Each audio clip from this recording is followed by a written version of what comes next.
Sobat Extens, kali ini kita akan belajar tentang ekosistem dan mengetahui bagaimana hubungan makhluk hidup di dalam ekosistem.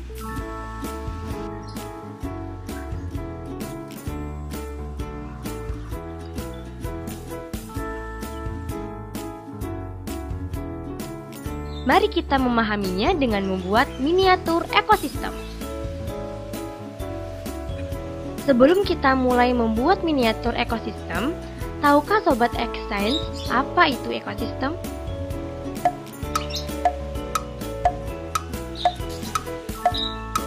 Baik, kakak akan jelaskan kepada sobat di rumah.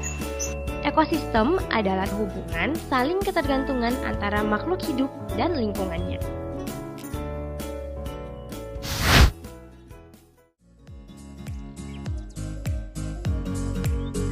Kita membutuhkan alat dan bahan sebagai berikut.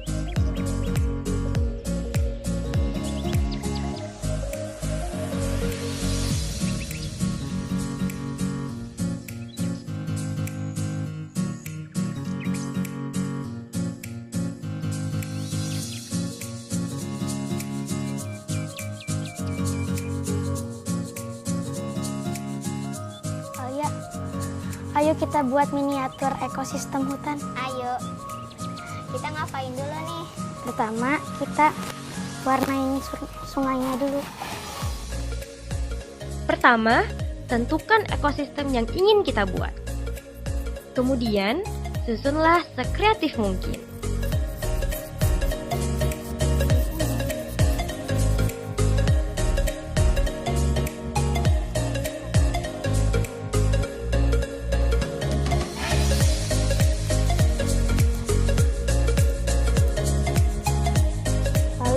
Taruh gambar kodok. Berikutnya, susunlah ornamen-ornamen miniatur hewan dan tumbuhan yang mendiami ekosistem tersebut. Adik-adik tunggu dulu. Sebelum kita masuk ke tahapan meletakkan ornamen hewan dan tumbuhannya, adik-adik harus tahu dulu nih, bagaimana hubungan interaksi makhluk hidup dalam suatu habitat yang mendiami suatu ekosistem. Pertama, hubungan mutualisme. Mutualisme adalah bentuk hubungan antar makhluk hidup yang saling menguntungkan satu sama lain. Contohnya adalah bunga dengan kupu-kupu. Mengapa sih bunga dan kupu-kupu disebut saling menguntungkan? Karena kupu-kupu membantu penyerbukan bunga, sedangkan bunga menyediakan nektar dan sari-sari makanan yang dibutuhkan oleh kupu-kupu. Yang kedua, parasitisme. Apa itu parasitisme? Parasitisme adalah bentuk hubungan yang merugikan yang dialami oleh salah satu organisme makhluk hidup, sedangkan yang lainnya diuntungkan. Apa sih contohnya? Contohnya adalah benalu dengan tumbuhan inangnya.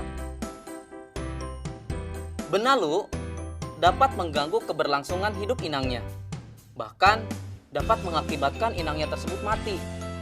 Hal ini disebabkan karena benalu tumbuh dan berkembang dengan mengambil zat-zat makanan yang bersumber pada inangnya, sehingga tumbuhan inang tersebut akan kekurangan nutrisi pada pertumbuhan. Berikutnya yang ketiga adalah komensalisme. Komensalisme merupakan hubungan antar organisme. Salah satu diuntungkan, namun yang lainnya tidak dirugikan dan tidak pula diuntungkan. Contohnya, ikan ramora kecil yang menempel pada ikan hiu. Bagaimana sih hubungan antara ikan ramora kecil dan ikan hiu? Ikan ramora akan selalu mengikuti dan berlindung di bawah tubuh ikan hiu, sehingga ia akan mendapatkan keuntungan berupa perlindungan dan makanan yang berasal dari sisa-sisa makanan dari ikan hiu. Sedangkan pada pihak ikan hiu tidak mendapatkan kerugian dan keuntungan apapun dari perilaku ikan ramora tersebut. Nah, bagaimana Sobat Extens? Sudah siap untuk lanjut ke tahap berikutnya? Yuk, mari kita pasang ornamen tumbuhan dan hewannya dengan memperhatikan hubungan interaksi makhluk hidup di dalamnya. Setelah itu kita taruh tanaman seperti ini. Ini kan ada pohon. Hewan yang memakan pohon ini, rumput ini yaitu zebra, kerbau.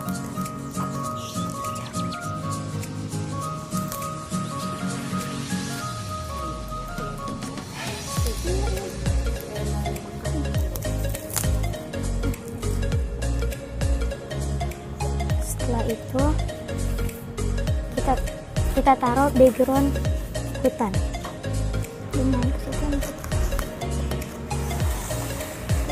Setelah itu pastikan di sana terjadi hubungan yang setimbang dalam interaksi ekosistem yang kita buat. Dan jangan lupa ditempelkan burung elang. Nah, di sini terlihat yang memakan rumput adalah zebra, kerbau hutan, dan kijang. Nah, hewan yang memakan daging di sini ada serigala dan elang. Ada cacing di bawah pohon yang sudah busuk. Dan miniatur ekosistem telah selesai kita buat. Mudah kan membuatnya? Selain membuat belajar menjadi menyenangkan, dengan membuat miniatur ekologi ini dapat meningkatkan kreativitas dan daya imajinasi kita loh sobat. Saatnya kita bernalar. Yuk, mari kita bernalaria. Saatnya Sobat X Science menjawab pertanyaan nalaria berikut. Ilustrasi berikut menunjukkan hubungan antar makhluk hidup di suatu ekosistem. Bacalah dengan teliti ya. Di suatu ekosistem, ada beberapa ekor hewan A yang suka memangsa hewan B. Sementara, hewan D menjadi mangsa hewan C. Daun sawi berlubang-lubang karena dimakan hewan D. Pada saat tertentu, seekor hewan E mengitari tempat tersebut untuk memangsa hewan A.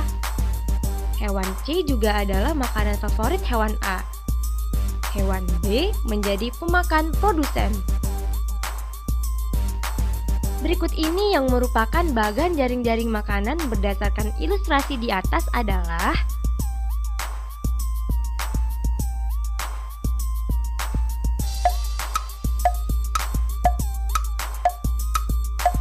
apakah sudah ada yang bisa menjawab? Jawaban yang tepat adalah jawaban C.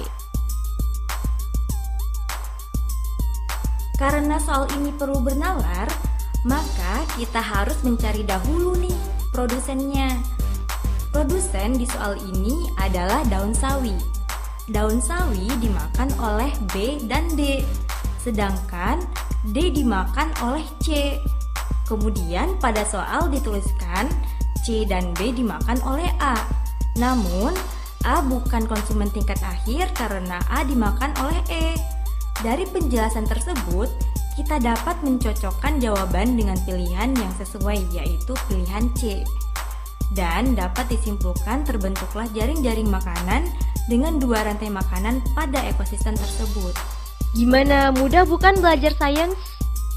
Sampai jumpa pada eksplorasi sains berikutnya.